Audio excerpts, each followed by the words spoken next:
नमस्कार दोस्तों, स्वागत है आपका मेरे YouTube चैनल पे। मेरा नाम है आशीष और आज मैं आपके लिए एक और वीडियो लेके आया हूँ जो रेलवे GDC एग्ज़ाम से रिलेटेड है।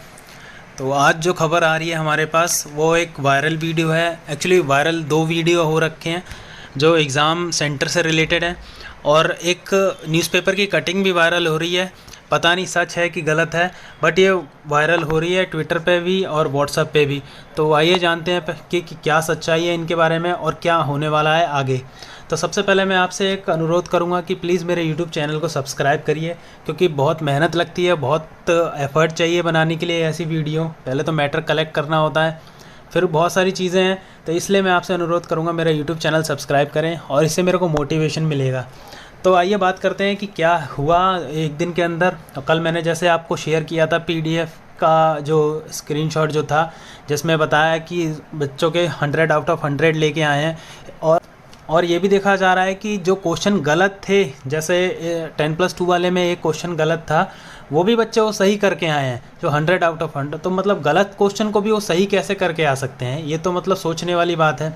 फिर जो वीडियो वायरल हो रहे हैं, मैं आपको उनकी क्लिप दिखाता हूं, दोनों वीडियो की लगातार दिखाऊंगा। उसके बाद हम उस वीडियो पे जो डिस्कस करेंगे कि क्या इस वीडियो में क्या गलत दिखाया गया है। सर ये देखिए, इस कैंडिडेट का सबमिट नहीं हुआ है, जस्ट इसके बगल वाले का सबमिट हो गया है। उसके बाद फिर इसका सबमिट नहीं हुआ है सर, और बाकी सबमिट नहीं हुआ है, इसका सबमिट नहीं हुआ है सर। बाकी सिर्फ चुनिंदा 2-4 लोगों के पेपर सबमिट हो रहे हैं। तो इसके मतलब क्या होता है, सीधा प्रूव होता है सर धांधली। किसी का सबमिट हुआ, किसी का सबमिट हुआ। आपको क्या चाहिए, आपको क्या चाहिए? पेपर दोबारा होना चाहिए, पेपर दोबारा होना चाहिए। कितनी देर बाद पेपर मिला, कितनी देर बाद पेपर मिला? व्यवस्था कैसी है, व्यवस्था कैसी है? मुझे तुम्हारा पाली का पेपर देना है, पेपर का पेपर देना है।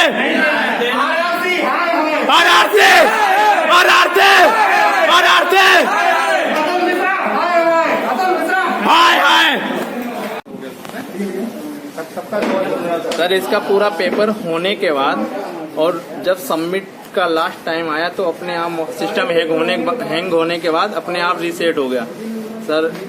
इसका है और किसी का भी सबमिट नहीं हो रहा है। ये हो गया, ये हो गया, किसी का भी सबमिट नहीं हो रहा। सिर्फ गिनती के सर गिने चुने 1 या 2 हो रहा है, या तो धांधली हो रही है या तो उनका वो हो रहा है। रुको भाई, सबमिट ना करो, हाँ सबमिट करो, सबमिट करो।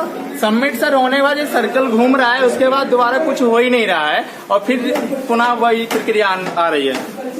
देखो अभी यहाँ होने के बाद पढ़ा है, बाद में आदमी सही नहीं कर सकता। बताओ बताओ, बोलो भाई बोलो।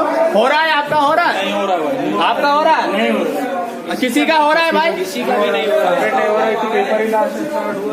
एक तो सर 1 घंटे मतलब 9:30 से 11 बजे का टाइम था, 1 घंटे पेपर लेट मिला। उसके बाद कोई ना कर्सर सही काम कर रहा था, ना कोई मैनेजमेंट व्यवस्था थी, ना कोई पेन था, ना तो कॉपी थी, कोई नहीं सब। और जब फाइनली जैसे तैसे पेपर दिया, उसके बाद अब सबमिट की प्रक्रिया है तो सबमिट भी नहीं हो रहा है। मेरा ही नहीं, किसी का नहीं हो रहा है। या तो सिस्टम हैक किए गए हैं या तो कुछ यहाँ पे व्यवस्था कुछ गड़बड़ है सर। इसका हमें संशोधन चाहिए कुछ भी। 1 घंटे पहले एग्जाम दे रहा है, कोई 1 घंटे बाद, कोई 1 घंटा पहले दे रहा है, कोई 1 घंटे बाद दे रहा है। चलो चलो भाई साहब इधर तो लोग 100 बने हुए भाई यहाँ पे खड़े हो, बताओ किसके किसके हुए हैं सबमिट? किसी का सबमिट हुआ है, किसी का सबमिट हुआ है भाई? किसी सबमिट हुआ है भाई? धांधली हुई भाई, धांधली हुई। पेपर कितनी देर बाद मिला, कितनी देर बाद मिला? क्या चाहिए आपको, क्या चाहिए आपको, क्या चाहिए? चलो। जैसा कि आप लोग देख पा रहे हैं मेरे सामने एक स्क्रीन पे जो कंप्यूटर का स्क्रीन है, इसमें ऊपर RRC प्रयागराज GDC 2019 का पेपर खोला हुआ है।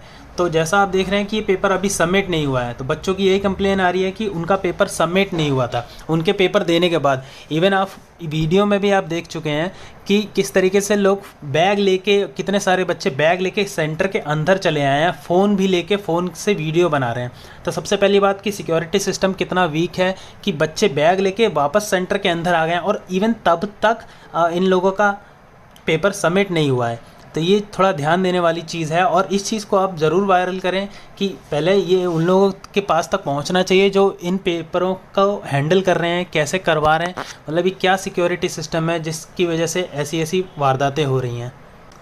जैसा कि आप देख पा रहे हैं एक पेपर की कटिंग भी वायरल हो रही है जिसमें जीडीसी के निष्पक्ष जाँच की मांग करी जा रही है। जो आगरा में पेपर है उसमें वायरल हुआ है, पता नहीं कौन सा पेपर है, इसकी कटिंग सिर्फ वायरल हुई है। तो ये मेरे को कहीं से मिला है, तो ये मैं आपसे शेयर कर रहा हूँ। ये भी श्योर नहीं है कि ये सच है या गलत है। तो इन और गलत चीज़ों पे भी आपको ध्यान देना है, कहीं ऐसा ना हो आप किसी अफवाह में फैल के कुछ गलत कदम उठा लें और किसी और के भविष्य के साथ खेलने लग जाएं। तो इसलिए आप लोगों को ध्यान देने की ज़रूरत है कि क्या सच है क्या गलत है, आप ध्यान से देखें इन चीज़ों को। वीडियो में आप एक और चीज़ देखेंगे कि कई बच्चों का सबमिट हो चुका है, बच्चे कंप्लेन भी कर रहे हैं कि हमारा पेपर लेट से शुरू हुआ है, आधा घंटा। अगर किसी का पेपर आधा घंटा लेट शुरू हो रहा है तो और किसी का पहले पेपर शुरू हो रहा है तो भाई गैप डिफरेंस आ जाएगा। गैप डिफरेंस में कई बच्चों का पेपर लीक भी हो सकता है, कई बच्चों के पेपर और जो जिनका लेट से शुरू होगा उनको फ़ायदा हो जाएगा कि उनको पेपर भी प्रोवाइड हो सकता है कहीं ना कहीं से। तो ये थोड़ा देखने वाली चीज़ें हैं कि थोड़ा जो आरआरसी है इस चीज़ पे थोड़ा ध्यान दें कि ये कैसे हुआ ये चीज़। ये बहुत बड़ी मिस्टेक है और ये पूरा अगर एक सेंटर में अगर 20 या 30 कंप्यूटर होते हैं और उनमें से कम 10-12 कंप्यूटर इस तरीके का फॉल्ट दिखा रहे हैं तो फिर ये ऐसा हो सकता है कई बच्चों के में दिखा रहे हो। जैसा कि आप देख पा रहे हैं कि आरआरसी प्रयागराज का ये जीडीसी का एग्ज़ाम है 2019 का, ये इसी 2021 में हुआ था। ये डेट जब पेपर भरा गया था उस टाइम की डेट है। इस बच्चे का कुछ ही सवाल करे हैं, बाकी इसने सारे के सारे छोड़ दिए हैं। तो हो सकता है कोई और भी आके इसका पेपर कर दे या कोई गलत इसमें सबमिट कर दे तो बच्चे का भविष्य ख़राब हो जाएगा इस चीज़ में। तो ये थोड़ा ध्यान देने वाली चीज़ है। और इस वीडियो में जो भी दिखाया गया है मतलब कई सारे कंप्यूटर इसी तरीके से चालू है, तो ये पहुंचनी चाहिए रेलवे मिनिस्ट्री के पास या रेलवे का जो भी हैं इस चीज़ का हैंडल करने वाले हैं, रेलवे के जो चेयरमैन हैं।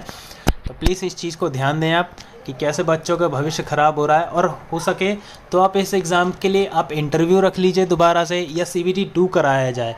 तो क्योंकि इस एग्ज़ाम से कोई रिज़ल्ट नहीं निकल पा रहा है कि ये सच में मतलब बच्चों के साथ न्याय हुआ है या अन्याय हुआ है। तो प्लीज़ इस चीज़ को ध्यान दें। सबसे बड़ी बात हमारे सामने ये आ रही है कि ये 28,000 बच्चों का पेपर हुआ था सिर्फ, जिसमें से दोनों शिफ्ट में 12-13 हज़ार के लगभग बच्चे थे। तो ये सिर्फ एक छोटा सा एग्ज़ाम, जो इंटरनल एग्ज़ाम जो आरआरसी नहीं करा पा रही है, तो ग्रुप डी का इतना बड़ा पेपर उनके सामने है। स्पेशली जो छोटे पेपर हैं अप्रेंटिस वाले हैं और MI कैटेगरी के भी हैं और प्लस आपका CBT 2 आने वाला है। तो इन चीज़ों पे आपको ध्यान देना है कि कैसे ये पेपर अगर इस तरीके से यही होता रहा तो फिर प्रॉब्लम वाली बात है, बच्चों के भविष्य के साथ खिलवाड़ होने वाला है। तो इस चीज़ के लिए आपको थोड़ा साथ इकट्ठा होके आपको आवाज़ उठानी पड़ेगी। कल शायद रिज़ल्ट आने वाला है GDCE का, तो इसके लिए आपको बोलना पड़ेगा कि ये चीज़ पहले इन चीज़ों की जांच करी जाए, उसके बाद रिज़ल्ट को डिक्लेयर किया जाए। और मैं PDF कल अटैच कर नहीं पाया था, PDF आपको टेलीग्राम चैनल पे मिल जाएगी। जो टेलीग्राम चैनल का लिंक मैं डाल दूंगा, जो आपके ग्रुप का जो चैनल है जिसमें रेलवे के सारे कर्मचारी हैं, स्पेशली GDC की तैयारी करने वाले बच्चे हैं, तो उनका जो चैनल है टेलीग्राम पे उसका मैं लिंक डाल दूंगा। वहाँ से आप ज्वाइन करके वहाँ से PDF भी ले सकते हैं और अपने साथ में सब लोगों को मिला के अपनी आवाज़ को आगे भी बढ़ा सकते हैं। स्पेशली मैं उन लोगों से भी कहना चाहूँगा जो इस एग्ज़ाम को हैंडल करते हैं, प्लीज़ इस तरीके की लापरवाही ना हो। अगर पेपर सबमिट हो रहा है, एक तो सबका एक टाइम पे पेपर सबमिट हो, दूसरा अलग अलग बच्चे अलग अलग जगह पे दे रहे हैं तो सबका एक टाइम पे पेपर खुले भी। क्योंकि कई बार लोगों का सुनने में आया हमारा सिस्टम हैंग हो गया था, हमारा सिस्टम 15 मिनट बाद स्टार्ट हुआ, हमारा सिस्टम 1 घंटे बाद स्टार्ट हुआ, हमें पेपर लेट से मिला।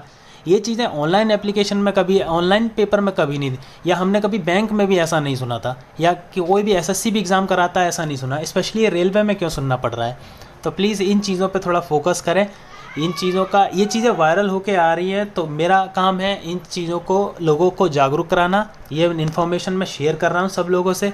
मैं किसी पर्टिकुलरली कंपनी या किसी संस्था को ब्लेम नहीं करना चाह रहा, बट अगर कोई फॉल्ट होता है तो प्लीज़ आपकी जिम्मेदारी है कि बच्चों का भविष्य ख़राब ना हो। तो लास्ट में मैं आप सबसे यही कहना चाहूँगा कि प्लीज़ चैनल को सब्सक्राइब करें और मुझे मोटिवेट करें आगे भी इस टाइप की वीडियो बनाने के लिए। प्लीज़ कमेंट करें, आपको कोई भी डाउट होता है तो टेलीग्राम चैनल से जुड़ें आप लोग, और इस जो भी गलत हुआ है इसके लिए आप आवाज़ उठाएं। ट्विटर पे भी ट्रेंड चल रहा है, कल मैंने जैसे आपको वीडियो में बताया था, उसको भी आप फॉलो करें। पल पल की खबर आपको मिलती रहेगी। और धन्यवाद आपका साथ देने के लिए।